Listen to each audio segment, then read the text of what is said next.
Literal na bagsak ang player nito kay Carl Tamayo. Laban ng LG Shakers ni Carl Tamayo at anyang ni Javi Dellano. Balik laro na rin ang import ng LG Shakers na si Azem Marray. Tara, panoorin natin ang full highlights ng laban na ito. Unang puntos nga ay nanggaling dito sa pasa ni Marray kay Tamayo, full up jumper in 9 minutes and 33. Solid din ang mga depensa dito sa first quarter ni Carl. At 4 minutes and 43, umiscore na rin dito si Javi Dellano.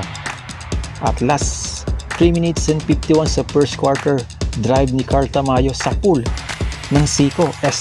Bola pa lang tumama sa muka ng player na ito. Borado, bagsak, tinawagan ng offensive foul dyan si Carl ng referee, kaya nilabas muna dyan si Carl. Nagtapos ang first quarter sa 10-16. Second quarter, 3 agad ng pinasok dyan ni Javi. Maganda rin ang shooting dito ng anyang.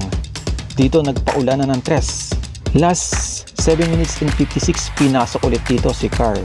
Sinubukan pumoste, sablay lang ang tira pero nakakuha siya ng foul. Isa lang ang ipasok na dyan. Mainit na din dito ang shooting ni Javi. Last 4 minutes and 50, umalat dito ang shooting ng LG Shakers. Ang laki na rin ang hinahabol ng lamang dito. At ang ganda ng connection ni Carl to Azem Marray.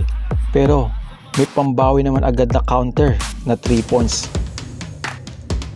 Nasagot itong si Javi. Tuwan-tuwa na dito kakampi ni Javi Dellano. At buti na lang may sagot na rin dito si Carl. Nagtapos sa second quarter sa 21-33. Third quarter, give and go agad. Carl to Marray connection.